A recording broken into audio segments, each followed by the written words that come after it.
Welcome back. Also welcome back to me, because I'm back from a holiday, a cruise. One of the cruise stops was the British Virgin Islands. This is a t-shirt that I bought there. Was really nice. There's also a video on my channel about my adventures on that cruise. But today I'm back with the topic of my top 100 favorite albums of all time, and it's getting really serious now with the top 20. So the ones that only slightly missed out on the top 10. Number 20 is maybe, at least in the Western world, maybe one of the lesser known or lesser appreciated albums out of all those 20 forthcoming albums. Of course, lots of those albums in this video and the next video are iconic albums everyone knows and most record collectors even own a copy of, but maybe not so many outside of Brazil own this album, which is a shame that they don't own it. If they don't own it, Jorge Ben, Negro E Lindo. We already had at least one Jorge Ben album in the top 100, which must have been for Forca Bruta. I even prefer this to Forca Bruta. I think Forca Bruta was Forza or Forca Bruta, I'm never completely sure. Is, if I recall correctly, from 1970, so this must be the follow-up, because I'm pretty sure this is from 1971. So that's like the golden age in Jorge Ben's career, which was a career with many highs in my opinion, and kind of still lasts to this day because he's still around in Brazil. But like 1967 to 1973, 74, that's the golden, like with Rolling Stones, for example. It's pretty much the same period. It's also his great phase. That there are artists like that. Also Stevie Wonder comes to mind. If you're a Led Zeppelin fan, Led Zeppelin, where an artist releases like 4, 5, 6 masterpiece albums in a string, consecutively. And this is like in the middle of Jorge Ben's run. I really love Negro E Lindo. Other albums of his are maybe more iconic, more well known, especially Tabor de Esmeralda, or Forza Bruta, or the self-titled album from I think 1969. But I really love this album. With the top 20 albums, it's really hard to say these are my favorite tracks on album so and so, because basically all the tracks on all those 20 albums I really love, with a couple of exceptions. This is also one of those flawless albums, I think 10 tracks, and there's not a stinker in there. But really a highlight for me would be Porque Probido Pisa na Grama, if I pronounced it correctly, which is one of those, that's also in this phase of his career very prominently, those lush string arrangements mixed with that Tropicalia, a very like Brazilian sound, and this is a quintessential samba rock Tropicalia album in my opinion. The opener Rita Cheap is also, I think it's also kind of a classic by Jorge Ben. Que Maravilla. So there are lots of if you're a fan of Jorge Ben, you know those song titles. Those are fantastic songs. That's one of the more underappreciated albums in my top 20. The rest of the albums, I see the next one. I already see the next one. Number 19 is also maybe slightly underappreciated, but from a completely different corner of the world and a completely different era.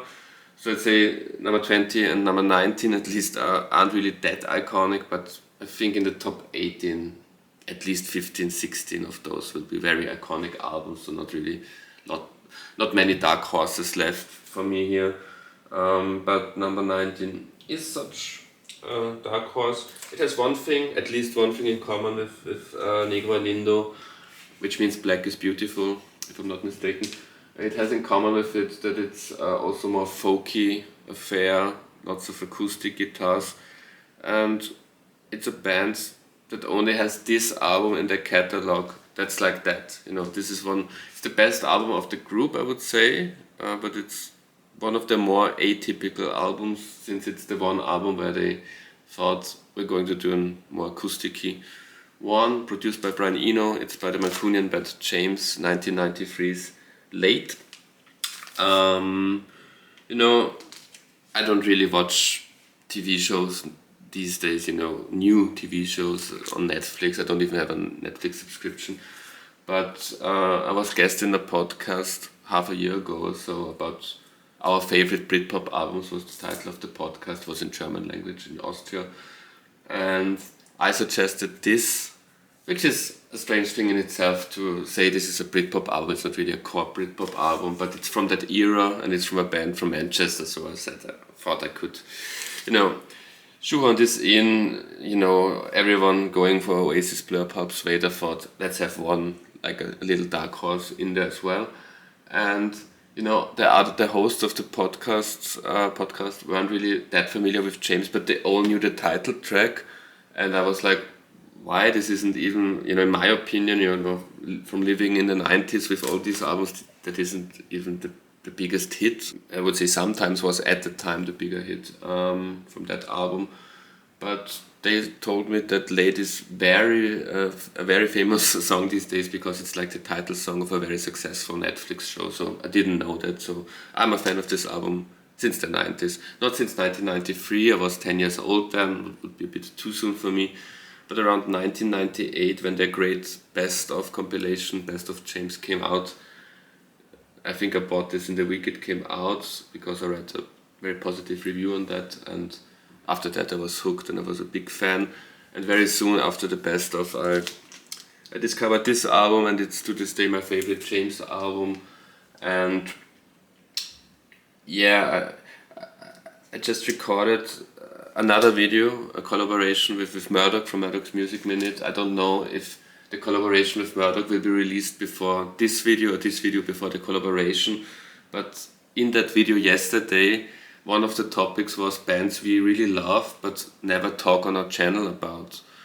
And I suggested James, which is strange because one day later I'm here talking about James. But you know, I very rarely talked about James on this channel, maybe one or two mentions here and there, which is strange because they're one of my all-time favorite bands, and especially from the 90s, you know, from the time when I was a teenager, they were one of the most important bands for me, at least as important as Oasis. People often think of me as the big Oasis expert, but you know, I was at least as big a fan of James, which were from the same town, Manchester. But you know, James aren't often a talking point.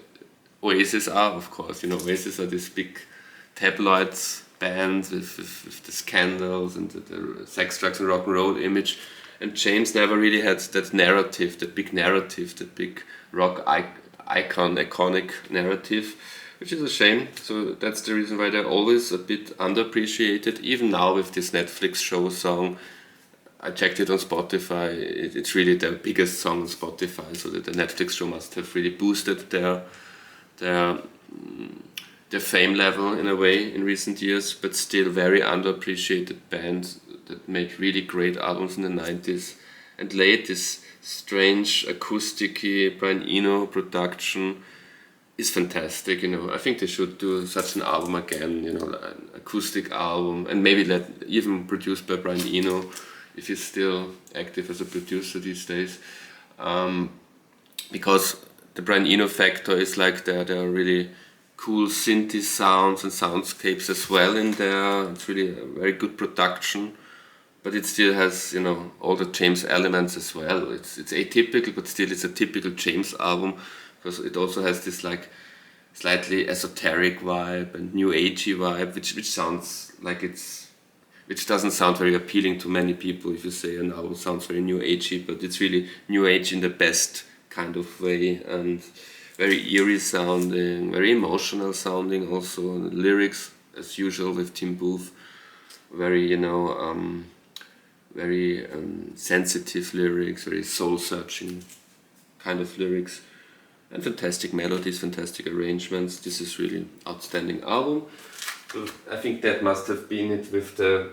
Okay, well, I'm sorry, I should have prepared better. The next album is definitely more iconic than Late and Negro E Lindo, but it's still not a super classic, you know, in the catalog of the artist. It's my favorite album by that artist, so it's going to be the last album by this artist in the top 100. But you know, if you watch ranking videos by fans of this artist, it's usually somewhere between number 5 and 15 or something. It's never number 1 except for me, and it's not even number 2 or 3 in most people's assumptions of the catalog of this artist. But it's my all-time favorite album by Neil Young, and it comes a time, which, you know, if you're cynical, you could say this was like his attempt at producing a sequel to the big mainstream success of Harvest from 5-6 years earlier.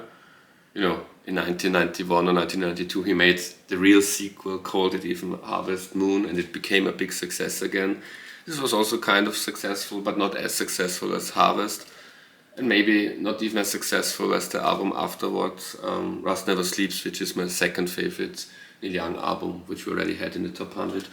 This is like Harvest and Harvest Moon. This is folky, Wild West, Neil Young, and it's, you know, it's one of my, like Late, one of my favorite acoustic or mostly acoustic albums of all time. Really good, you know, like an acoustic, harvesty kind of vibe. You know, it's not called Harvest, but it also has the harvest, the autumn, the fall vibe, and yeah, it's a wonderful collection of songs. Some of my all-time favorite Neil Young songs are on there. Going Back, Comes a Time, the title track, Four Strong Winds, which is a cover, but I don't even know the original, I think, and I can't imagine that the original that I preferred to this version.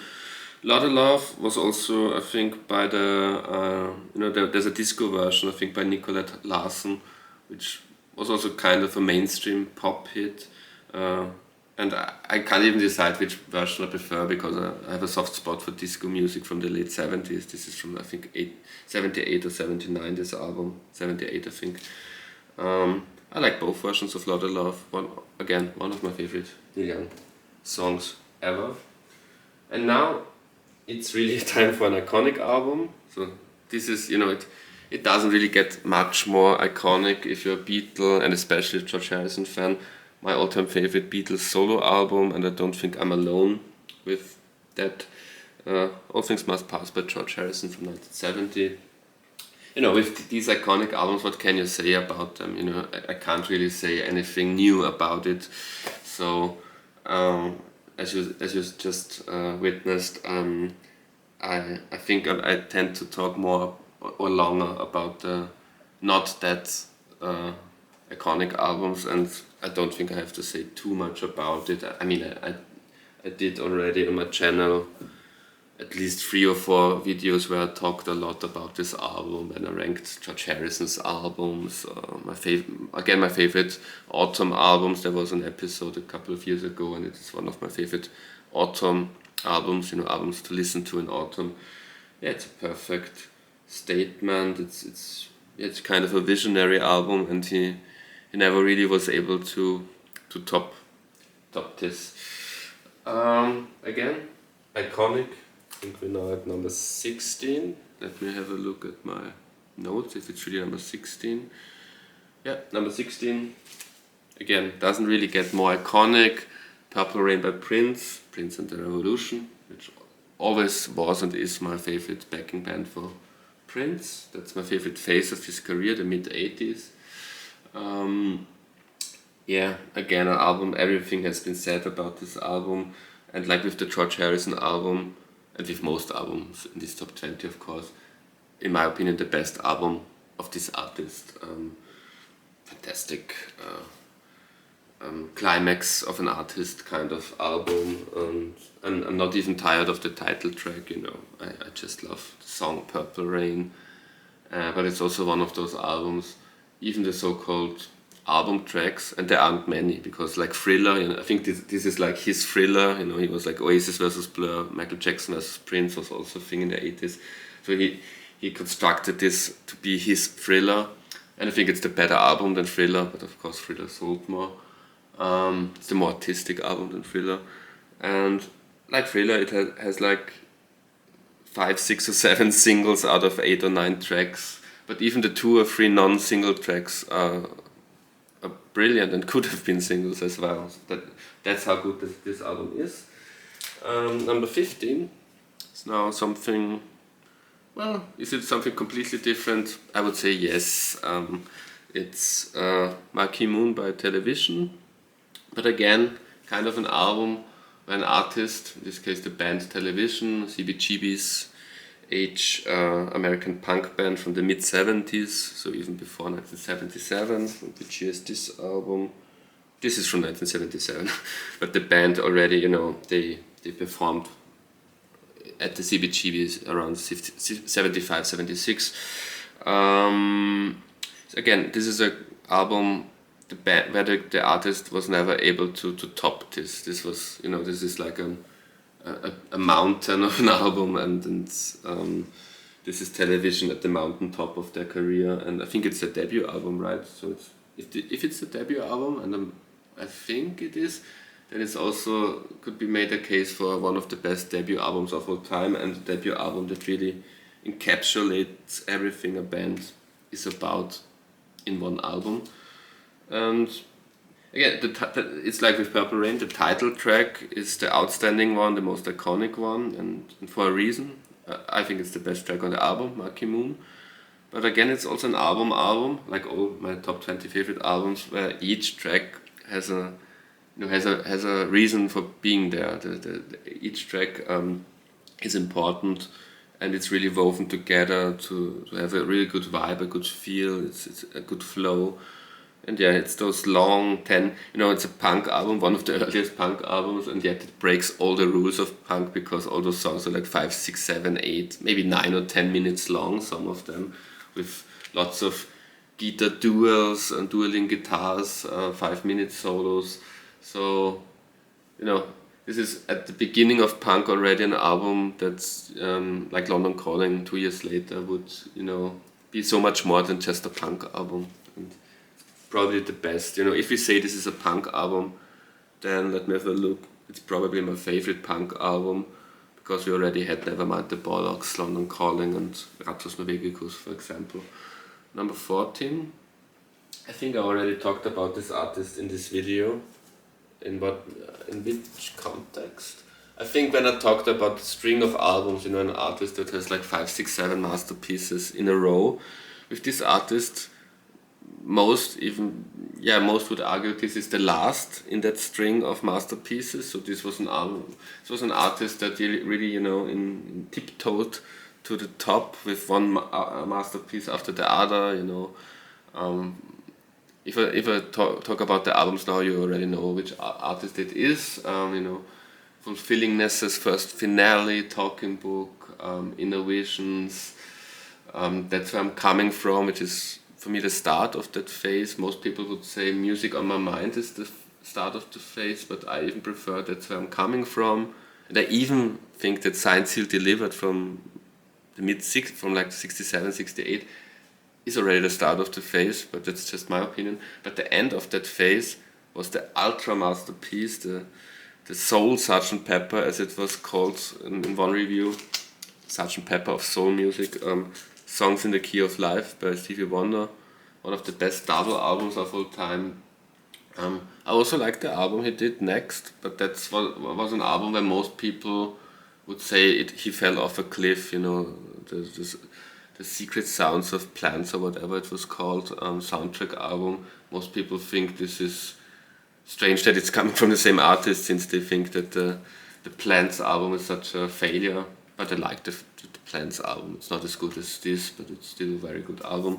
But yeah, this is an undisputed masterpiece, and this is one of those albums everyone who's into collecting vinyl, or who calls himself a pop fan, or someone who's really a pop connoisseur, you know, has to own this. You know, it's not possible to call yourself a pop expert or someone who really deeply loves pop music and not have this album, because it's also one of those albums. Don't listen to it on Spotify. You know, this is really about the experience of at least playing a CD, but you know, it should be played on vinyl. I think this is really the album years, the mid-70s. This is, I think, from either 1976 or again 1977. At least it was produced in 76 and probably also released in 76. But can't read it. But yeah, this is really the gold standard of music production. The mid-70s was really a high watermark for hi-fi production, and this is the kind of album, if you really want to have a fantastic hi-fi experience, then listen to this album. The next one isn't really a hi-fi experience. This is 1986, when the golden age of music production was already over. But still, it's the best album from that year, and maybe my favorite album from the 80s. Let me have a look. Will there be another one from the 80s in the top 10? Yeah, there will be one more two. There will be two more from the 80s. So it's my third favorite album from the 80s. The Queen is Dead by the Smiths. It's not really a hi-fi album, but it doesn't have to be one. I think they even didn't have enough money or production budget at the time to have real strings, so those are synthy strings, on a masterpiece track like "There's a Light That Never Goes Out," and it's a question: would it even sound better with real strings? Maybe not. Maybe those cheesy synthy strings from 1986 give it something, something unique or some personality that it wouldn't have otherwise. On the album after that, Strange With Here We Come, they finally had the budget for real strings on a track like Girlfriend in a Coma, for example. But I would say this is the better album. Although I think the Smiths themselves, at least Ma and Morrissey, who never really see eye to eye, at least these days, but I think they both think, this is one of the few things where they have the same opinion, they both think that Strange With Here We Come is the best Smiths album. I, like most Smiths fans, of the orthodoxy and say this is the best Smiths album, on the basis of the songs alone, the songs like the title track, Cemetery Gate, maybe a bit underrated, Big Mouth Strikes Again, The Boy with the Thorn in His Side, which is my favorite Smiths song probably, and of course There's a Light That Never Goes Out. So if you have those 5 songs alone are like high watermarks of 80s songwriting, and yeah, the Smiths at the best. Number 12. So now it's really, those are the albums that really only so slightly ever so slightly missed out on the top 10. And it's really a pity, especially for number 12, which is one of those iconic, mythical records. Wasn't really a big success at the time it was released, though I think the reviews were also at the time, the reviews were like, "Whoa, this is a masterpiece." But for some reason, especially in their home country USA, they didn't really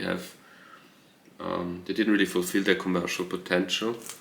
Forever Changes by Love, I think it's the second. Is it the second? I think it's the second Love album.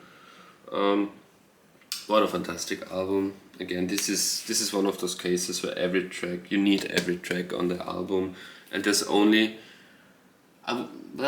is there only this album that sounds like that? Because this album is so influential that after that, lots of albums would, in places sound a bit like that. So, but this is like the first album I think that sounded like that. Did it come out before Astral Weeks? Because I always think there's like a similarity to Astral Weeks in the sound aesthetic of the album. I think they must have come out around the same time, around 68. I think Astral Weeks is 68. Don't know, but yeah, Astral Weeks and this album to me are like, I don't know if Van Morrison was influenced by them. Those are like those spiritual, symphonic, baroque, folk, jazz kind of albums. The Love album is also infused with rock and roll, which the Van Morrison album is not. So maybe that's a bonus with Forever Changes. But still, my number 11, since I mentioned it all the time now, is Astral Weeks. If you ask Van Morrison the debut album, but really in his canon his second solo album after Them, because a year before that blowing your mind or blow your mind. His real debut album with Brown Eyed Girl on it was released, but Van Morrison himself doesn't count it as a real studio album because it was more like a construct of the record label. Van Morrison, like Prince, and Morrissey, Van Morrissey, those are all very difficult to handle artists, and so the myth behind that album is also like grumpy Van Morrison, like rebelling, revolting against the unwritten rules of the record business, and doing this for this time especially kind of avant-garde, folk jazz, spiritual pop album. On YouTube there's this one YouTuber at least, Andy Edwards, who does very funny videos. I have to give him that. But he's really like at the top of a fraction of people who say that this is an overrated album and that this is in fact this is like rubbish, and that people who say they like this album only pretend to like it because they want to be snobs or anything like that. Well, I think this is a conspiracy theory by Andy Edwards and others that is clearly wrong, because I don't pretend that I like it. I really like it. I love it. It's one of my 11 favorite albums of all time. I don't have a reason to pretend that I love it. It's, those are fantastic songs. I don't know how you can listen to that, and I can understand that you listen to that and say it's not my cup of tea, but I cannot understand that you can listen to that and say this is objectively, this is rubbish, this isn't any good. The title track, Cypress Avenue, Young Lovers Do, Madame George, those are all fantastic songs. Those are all highlights in Van Morrison's great career. I think he's one of the artists in my top 100 who has the most albums. This is of course going to be the last, my favorite Van Morrison album, but I think he had 4 or 5 albums in the top 100. So I think he's really a very important artist in pop rock history, especially album artist, and this is his magnum opus. And I don't know what Andy Edwards is listening to when he listens to Astral Weeks, but he should listen more to what Robert Plant told him, because I think Robert Plant told him to listen to this album, and Robert Plant is correct. So thank you very much for watching. Until next time.